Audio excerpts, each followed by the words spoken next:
자, 확률이라고 하는 것은 말이죠. 통계와 더불어서 우리 사회에 밀접한 쓰임새가 아주 밀접하고 많이 쓰이는 그런 분야죠. 당장 예를 들어 본다면 여러분들 신문을 딱 보면요. 오늘 비가 올 확률이 돼 있잖아요. 그죠? 그러니까 비가 올 확률이 얼마다 하는 말에서부터 우리는 확률과 함께 밀접한 생활을 하고 있습니다. 자, 그런데 확률이라는 것은 무엇일까? 우연히 발생하는 것처럼 보이지만 그 우연히 발생하는 일 속에 어떤 필연적인 원칙이 있다 이거죠. 예를 들었다면은 주사위를 우리가 던진단 말이에요. 그죠? 그러면은 거기서 눈의 수가 1부터 6까지 나오죠. 하지만 대체적으로 보면은 고르게 나오기 때문에 6번 던져서 한 번 정도 나올 확률, 이런 것들을 우리가 발견할 수 있다 이거죠. 그래서 우연히 발생하는 것은 분명히 맞는데 그 우연 속에서 어떤 필연적인 원리가 있다. 그걸 찾아내는 것이 확률입니다. 또 한 가지 중요한 것은 뭐냐면은 여러분들이 앞에서 집합에 대해서 배웠죠. 집합. 이 확률론은 집합하고 매우 밀접한 관계가 있어요. 그래서 선생님이 앞으로도 계속 집합 부분을 이야기할 겁니다. 그 내용은 어렵지 않은데 이 집합 부분을 잘 이해해야만 확률을 쉽게 이해할 수 있기 때문이죠. 자, 그러면 여러분 준비됐어요? 자, 그러면 바로 들어가 봅니다. 자, 먼저 우리가 경우의 수 그리고 확률 이렇게 할 텐데 경우의 수가 뭔가 먼저 정의부터 알아보도록 하죠. 자, 처음에 경우의 수와 확률 여러분 찾아보세요. 먼저 우리가 확률에서 정의할 거는 사건입니다. 사건. 영어로도 똑같아요. 이벤트라고 합니다. 사건. 자, 그 정의가 뭐냐? 동일한 상태에서 반복한 실험이나 관찰에 의해서 일어난 결과를 사건이라고 합니다.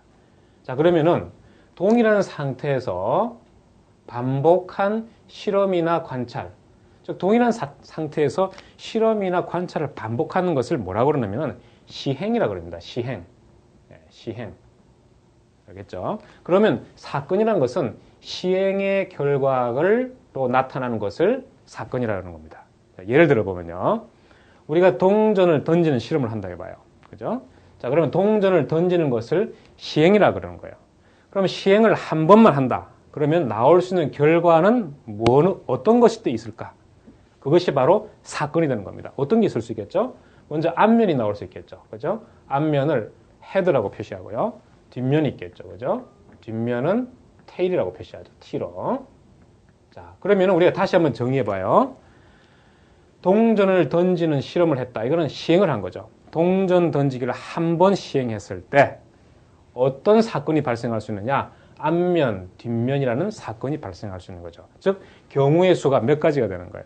2가지가 된다. 이렇게 정리가 되는 겁니다. 자, 다시 한 번 더. 주사위를 던지는 실험을 한다고 해봐요. 그럼 주사위를 던진다는 것은 시행을 한 겁니다. 주사위를 던지는 것을 한 번 시행했을 때 어떤 사건들이 나타날 수 있는가? 그러면은 주사위에 눈이 나타나겠죠. 1인 경우, 2인 경우, 3인 경우, 4인 경우, 5인 경우, 6인 경우 이렇게 6가지가 나타나겠죠. 그러면 이것이 바로 사건이 되는 겁니다. 1이라는 눈이 발생한 사건, 2라는 눈이 발생한 사건. 그래서 총 몇 가지가 되는 거예요? 6가지 되죠. 그러면 이 사건, 모든 사건의 경우의 수는 6이 되는 겁니다. 알겠죠? 선생님이 아까 이야기했잖아요. 확률에서는 집합이 매우 중요하다. 자, 그러면 우리가 이 그림 2가지를 가지고 무슨 뜻인가 한번 선생님이 설명할 테니 잘 들어봐요. 자, 그럼 이 그림을 먼저 보면요. 이것은 동전을 던지는 실험을 한 번 시행했을 때, 한 번이죠. 했을 때 나올 수 있는 사건들을 모두 표시한 겁니다. 그래서 U라고 하는 건 전체 집합에 해당되는 거예요. 전체 집합이 나올 수 있는 모든 사건을 모았을 때 뭐가 되는 거예요? 앞면인 경우, 뒷면인 경우 2개가 있겠죠.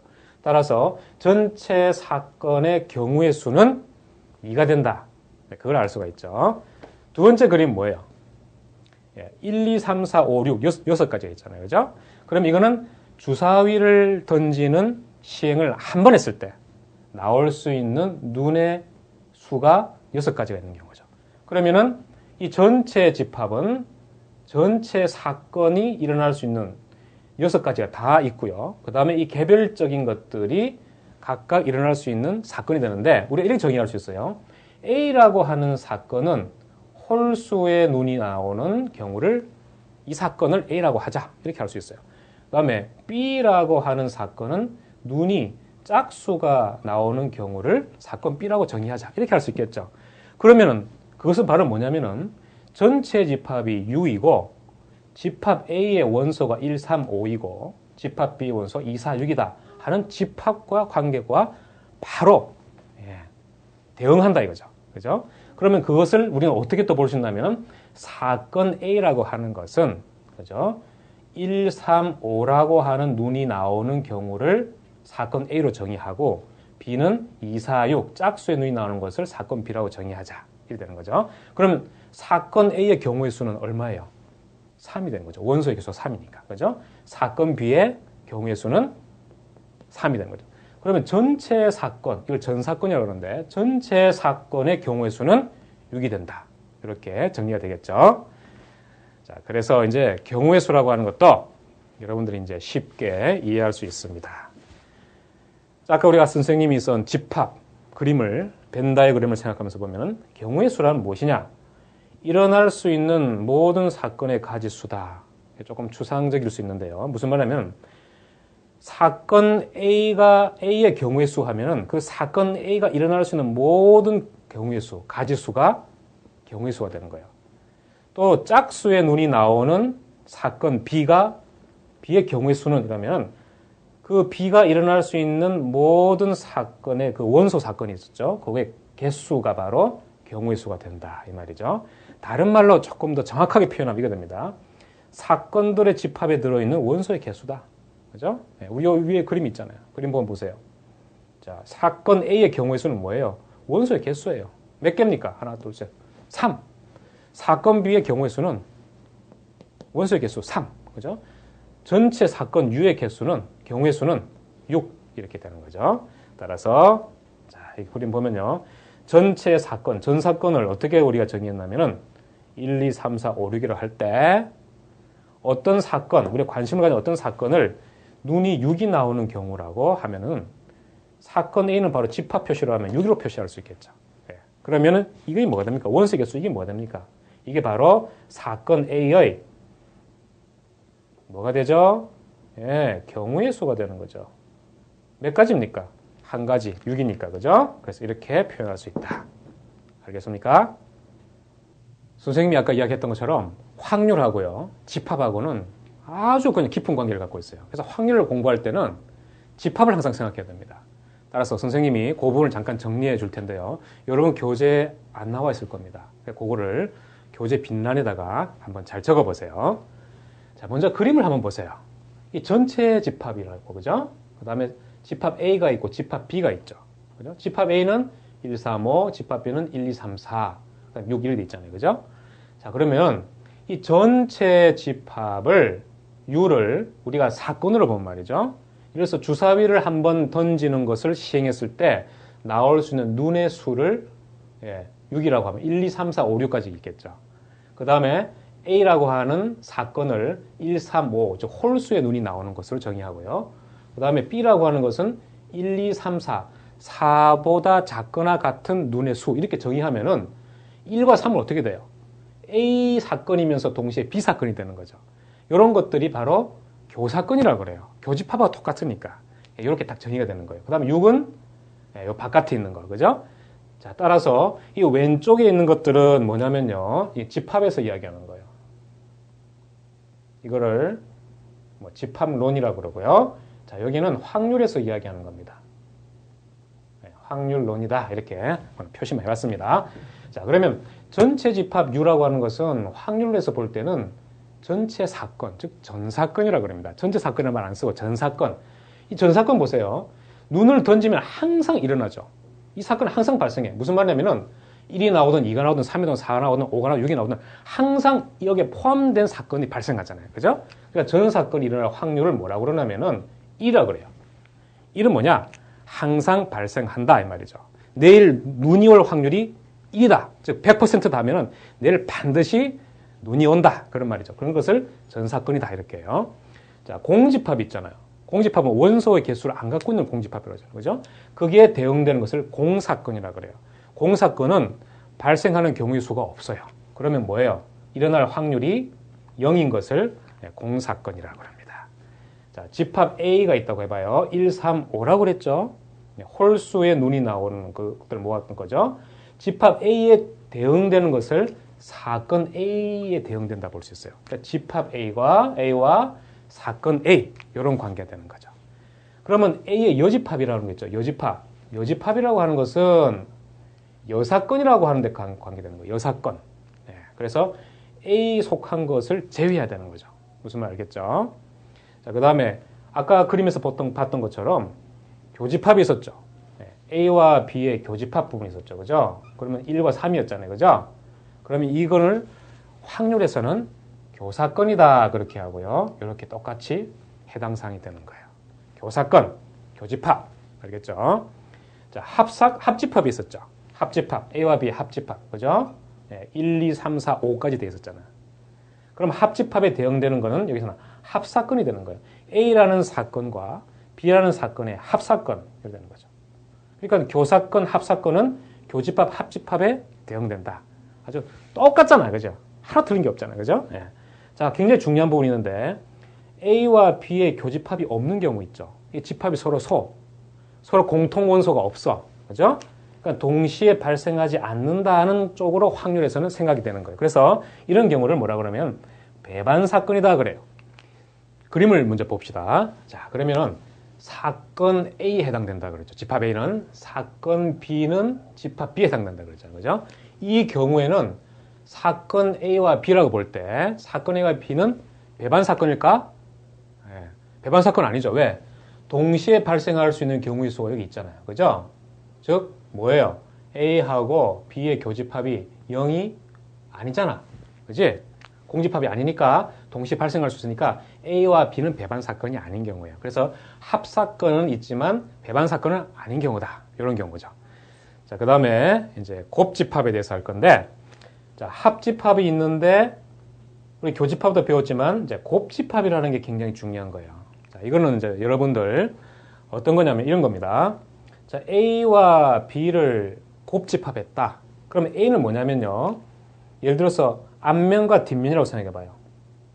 그죠? 이렇게 원소가 두 개가 있어. 자, 그 다음에 B도 마찬가지라 앞면과 뒷면이 있는 거야. 근데 곱하기를 했죠. 곱하기 했다는 말은 곱집합은요. A에서 원소를 하나 가지고 오고 B에서 원소를 하나 가져와서 순서쌍을 만드는 거예요. 그러니까 몇 가지 경우가 있나? 네 가지 경우가 있는 거예요. 앞면, 뒷면, 뒷면, 앞면, 뒷면. 무슨 말 알겠어요? 곱집합이라고 하는 것은 집합 A와 B에서 원소를 하나씩 가져와 가지고 순서쌍을 만드는 경우야. 그러니까 집합 A도 원소가 두 개, 집합 B도 원소가 두 개니까 여기서 원소가 곱집합에는 2 곱하기 2에서 4가 나온 거야. 알겠죠? 그래서 그걸 곱집합이라고 정의해요. 여러분, 선생님 강의에서 앞부분의 집합 부분에서 곱집합 선생님이 약간 언급했거든. 그 부분을 참조하기 바라고요. 자, 그러면 곱집합에 해당되는 것은 곱사건이라고 합니다. 여기서 A가 발생하고 그리고 B가 발생하는 경우 곱사건이 되는 거죠. 이 경우에는 중요한 게 뭐냐면은 자, 시행을 몇 번 하는 거야? 2번 하는 거야. 자, 한 번 A라고 하는 사건을 시행해가지고 결과가 나오고 그 다음에 또 B라는 사건을 얻기 위해서 시행을 한 번 더 하는 거야. 그래서 이 경우에는 시행을 2번 한 경우야. 자, 무슨 말이냐? 동전을 한 번 던졌어. 그죠? 그러면 앞면 나올 수 있고 뒷면 나올 수 있잖아. 또 한 번 더 던졌어. 앞면과 뒷면 또 나올 수 있잖아. 그래서 결과적으로 앞면과 앞면이 나오는 경우, 앞면과 뒷면이 나오는 경우, 이런 경우 나오잖아. 그러니까 시행을 몇 번 하는 거야. 곱사건은 적어도 시행을 2번 한다는 걸 기억하기 바랍니다. 자, 그러면 여기서 중요한 것은 시행을 2번 하는데 이 사건 AB가 처음에 한 번 동전 던지는 거, 그 다음에 두 번째 동전 던지는 이 사건이 영향을 서로 미치지 않는단 말이야. 여러분 동전 2번 던져서 해봐요. 자, 한 번 탁 던졌어. 뭐가 나왔어. 그 다음번에 던질 때 이것이 앞에 나왔던 사건과 영향이 있을까? 얘가 두 번째 던질 때 앞에서 내가 앞면이 나왔으니까 이번에 뒷면 나와야지 이렇게 얘가 생각할 수 있을까? 없단 말이죠. 두 번째 던지는 그 시행은 첫 번째 던진 시행하고 아무런 관련이 없어요. 모른단 말이야. 그죠? 이런 걸 뭐라고 그러냐면은 영향을 미치지 않는다. 따라서 A와 B 사건은 독립사건이 되는 거예요. 무슨 말이겠죠? 독립사건은 매우 중요합니다. 자, 여러분들 주사위를 3번 던진다고 해봐. 첫 번째 던졌어. 시행 1. 뭐가 나왔겠지. 두 번째 던졌어. 시행 2. 세 번째, 시행 3. 세 번째 시행까지 나왔잖아. 그러면 각각의 그 시행들을 할 때 그 사건들이 서로 영향이 있을까? 아까는 3번 나왔으니까 이번에는 2번이 나와야지. 이렇게 얘가 생각할까? 주사위가? 생각 못 하잖아. 얘는 매번 던질 때마다 독립적이잖아. 그지? 서로 영향을 안 미치잖아. 그런 걸 뭐라고 그러냐면은 독립사건이라 한다. 그런 말이에요. 그래서 여기서 굉장히 중요한 것들은, 자, 이걸 정리해야 됩니다. 합집합이라고 하는 것은, 그죠? A 집합과 B 집합을 합한 거잖아. 그지? 그것은 합사건에 해당되는데, A, B가 배반 사건이 될 경우는 어떤 경우냐? 합사건 중에서 배반 사건이 되는 경우는 동시에 발생하지 않는 경우일 때는 합사건이 뭐가 된다? 배반 사건이 된다. 이거고요. 이때는 시행을 몇 번 한다? 한 번 하는 거예요. 한 번. 알았죠? 한 번 하는 거예요. 자, 곱집합일 때는 보면은 곱사건에 해당된다 그랬잖아. 그지? 근데 곱사건에서 각각의 시행이 2번 이상일 때 하는데 서로 영향을 미치지 않는다 하면은 곱사건이 뭐가 된다? 독립사건이 된다. 이 말이에요. 그래서 합사건이 어떨 때 배반사건이 되는가? 그죠? 곱사건이 어떨 때 독립사건이 되는가? 요거 선생님 설명한 거 잘 정리하기 바랍니다.